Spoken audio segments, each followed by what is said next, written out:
Hi, Dominique. Welcome to another edition of the week ahead. How are you doing? Fine, Andrew. How are you? How is the weather in the beautiful? Okay, it's getting cool again, but it's okay. It's okay. But the weather in the markets is getting choppy again. I feel the choppiness is here to Terrible stay. transition. Okay, cool. So let's obviously some news. So timestamp for everyone, it's about 2:15 London time on Friday, May 23rd, which is ahead of a UK bank holiday. So, And US too, for oh once. yeah, double my birthday next week. So it could definitely be pretty illiquid markets too. So let's see how things react. So this is just before 10 minutes before the US equity open. So let's kind of dive right in. Maybe let's start from the week as a whole. Yeah, what were your big takeaways? Yeah, market reactions, anything that stood out to you? So my biggest takeaway is that President Trump is an incredibly lucky person. He got his budget through the House, 215 to 214, when five Republicans did not support it, two voted against, and three abstained. One didn't wake up on time, actually, to make it to the vote. Now, so that's 215 in favor. The Democrat won 215 seats in November. So plus the two Republicans, that's 217. They should have defeated the budget. And it didn't happen because out of the 215 Democrats who got elected, three died since November. Their seats are vacant. And by the way, those three are all above the age of 70.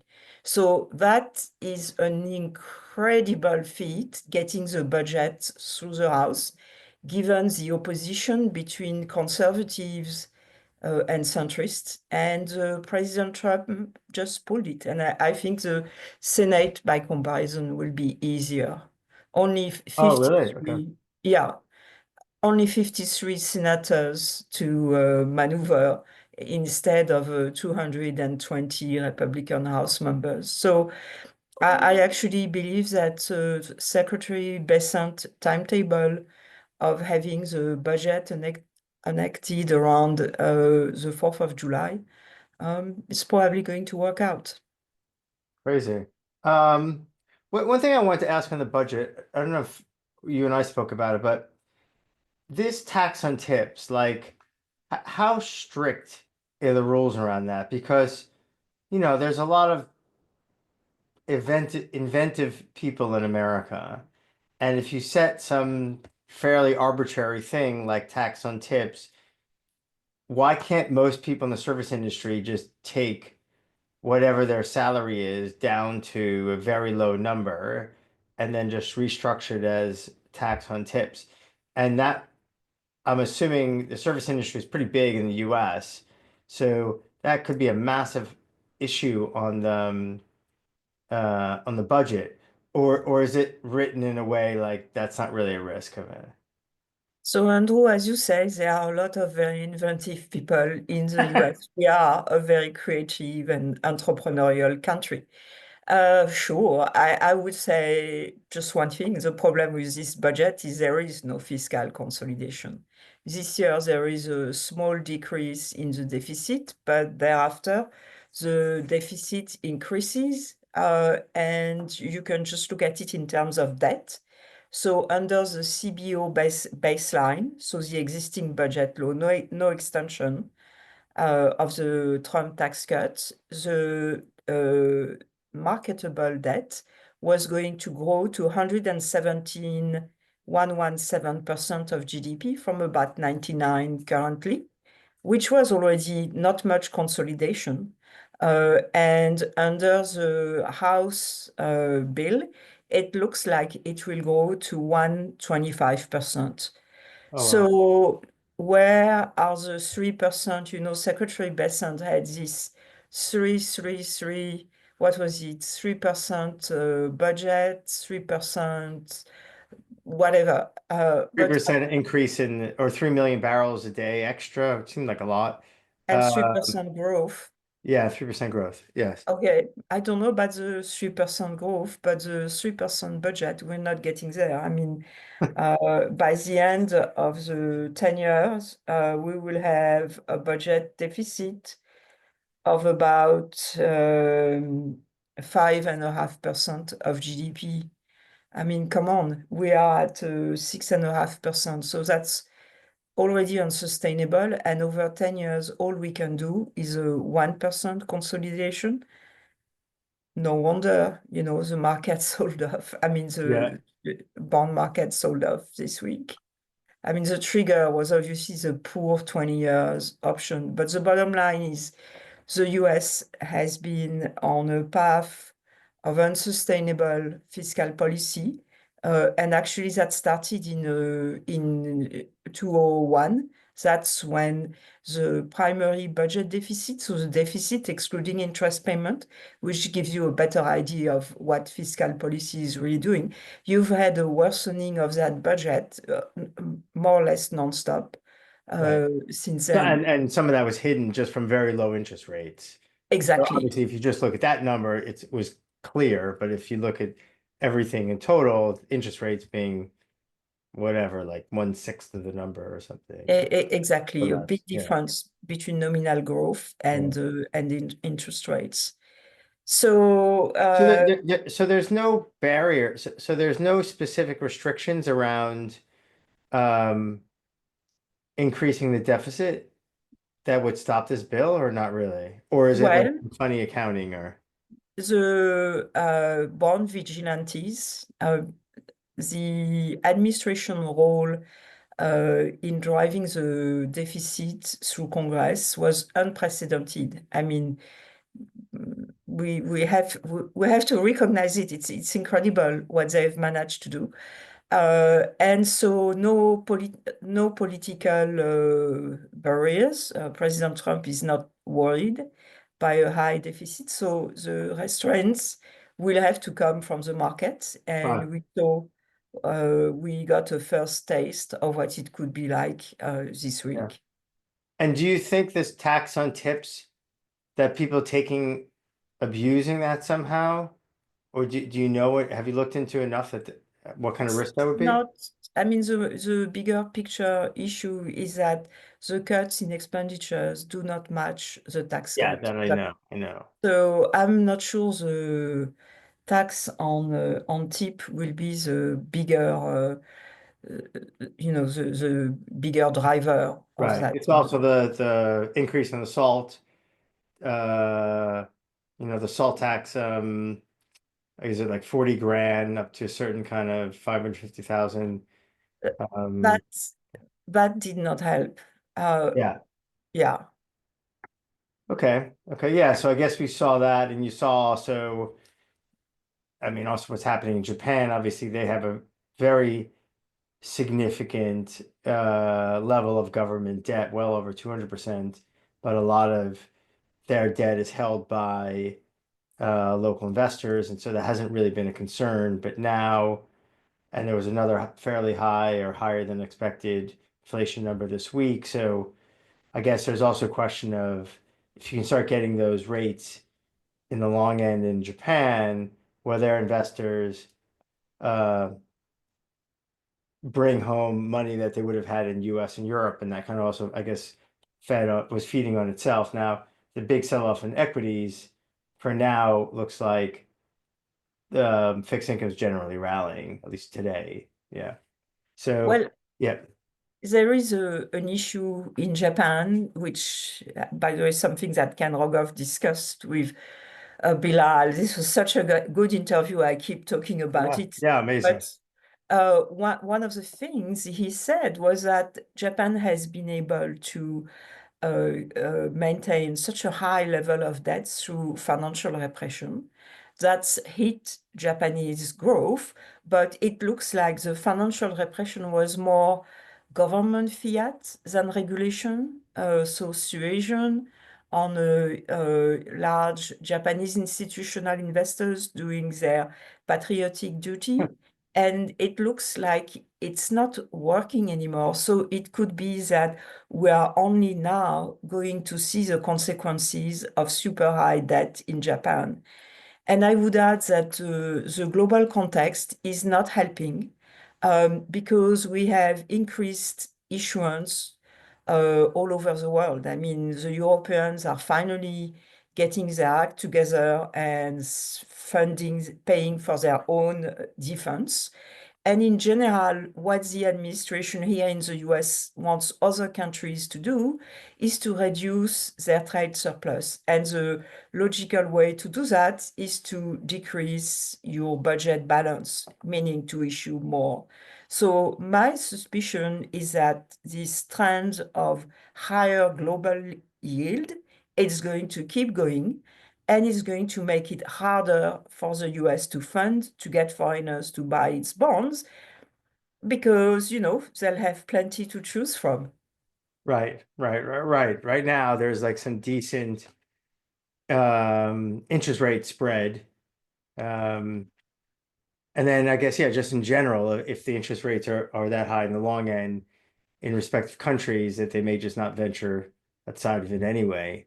And there may also, again, be pressure on their local institutions to buy more of, say, European debt. Um, But yeah, that's a dangerous game, of course, yeah, because then you get the bank sovereign feedback loop, especially in the Eurozone, where you have a few countries with quite creaky public finances. So a little jolt to the system, and then there are doubts about their banking system. And since the sovereign is a guarantor of the banking system, you can get a nasty feedback loop. So to me, the bottom line is that, the period of market, what did President Trump call it? Yippiness? The market yippiness, I think, is here to stay. yeah. That's what we're saying is after a rally like we've seen in the equity markets, where I think people were just way underinvested. Now we've, potentially hit where a lot of those shorts have been kind of squeezed back up, or squeezed back into the market. Now you have the tariffs again. You have this potential big issue around long end fixed income globally. There's a lot more uncertainty in the market, creating, as you and President Trump is, I guess, yippiness. Um, so where's the Fed sit in all this? What do you think they're thinking? So something really important happened yesterday, end of day. See, it's good to be living in the Asian time zone because you can really catch late news. The Supreme Court ruled on the president's ability to fire the heads of senior officials from independent agencies, and it ruled in favor of President Trump, with one exception, the Federal Reserve. So basically, the Supreme Court said that President Trump cannot fire Chair Powell. And that's really important because, in my view, the Fed has been unusually hawkish, or there's been a shift in the reaction function towards hawkishness, in the sense that we've had 2 week inflation print. We started to get hard data at the retail sales, so showing the impact, the negative impact of the uncertainty, the policy uncertainty on demand. And yet the Fed has kept saying, we haven't seen any weakening of the hard data. I mean, every Yeah, what's going on there? I kind of agree. I'm not saying I what's going think on is from that there President was Trump's no side. data. Yeah. There was no data. Every survey, including their own beige book, and each time they talk, they tell us how the CEOs they talk to are worried. They've put investment on hold. That's Governor Waller told us that yesterday. Yeah. And yet, they say there is no weakness in the hard data, but they forget to say that there is no hard data, because what we got, I mean, the Q1 GDP ended on March 31st, so before the tariff, I don't know what to call it, maybe the tariff madness because of the Yeah, March madness. right. I'm not NCAA sure. basketball reference. Okay, yeah. Yeah. Then the NFPs were collected during the week of April 12 to 16, so not enough time to react. The one hard data we got that was post-tariff was the April retail sales, and those were weak. So, I don't think those CEO are irrational. I think we're going to see the impact with the data coming this week, actually, we're going to see. So in my view, the Fed has turned hawkish because I felt they had to show their toughness, that they were Independent. not Yeah, caught by the administration. But now that the Supreme Court has made it clear their independence cannot be touched, they could become more reactive to the data. We're going to see it this coming week. right. Okay. Okay, cool. And now on the week ahead, what are you kind of anticipating? Well, actually, there is a lot of stuff. So let me run through them. So we have the core PC, so no surprise here, about 10 basis points, various things 8 basis points, but very low. Then we have personal income and spending, and the more interesting part will be the spending, the savings rate, especially. The consensus forecast is quite low. I think it's 20 basis point. Um, I don't think we'll have much of a slowdown in personal income because it's driven by the labor market, and the last NFP was strong. So it's really the savings rate. We will have durable goods, and there the forecast is quite low. I think it's zero, excluding Extra transportation. transportation. Yeah, Yeah. So we are seeing there the impact of the uncertainty on investment decision, because in the release, capital goods shipments, excluding defense and aircraft, is actually a good proxy for equipment good investment. So it's weak, and it's direct impact of the heightened uncertainty. We are also going to have the trade balance. So we will know what was the impact what was the effective tariff, and yeah, what was the impact on goods import, though we had a fair amount of tariff front running. So of goods course. were higher, yeah. Yeah, So that's and we'll have the revision of the GDP, but since the second release, but since this is pre-tariff, we won't learn much out of it. And then on the Fed side, we will have the minutes. I don't think the minutes will reflect the Supreme Court ruling. So we're going to have the Fed, they're going to show the FOMC asking itself what will happen. Inflation is uncertainty is so high. We need to wait until we have more data. And this week we had New York Fed President Williams, who said we had to wait until September. And then we had Governor Waller, who said, implied we could start cutting in July if the administration did not increase the tariff. This is all a bit inconsistent because the Fed tells us that they are worried about two things. One, long-term inflation expectations. They are looking at the 5-year B, and it's flat. The second thing is the evidence of second-round effects. And what we are seeing so far is actually very subdued inflation, sure. slowdown in services, super core inflation. So if we have more data showing the same, it's kind of hard for the Fed to keep saying we need to wait until we're sure there are no second round effect, because if they wait another year, they'll be sure, all right, but then there's a good chance the economy could be in recession. So Yeah. Not expecting much forward-looking information in the minute. I'll be more looking at the Fed speakers. Okay. Okay. Awesome. Um, yeah, I mean, I would say for next week, hopefully, do it on next Friday. We're getting pretty close for our clients.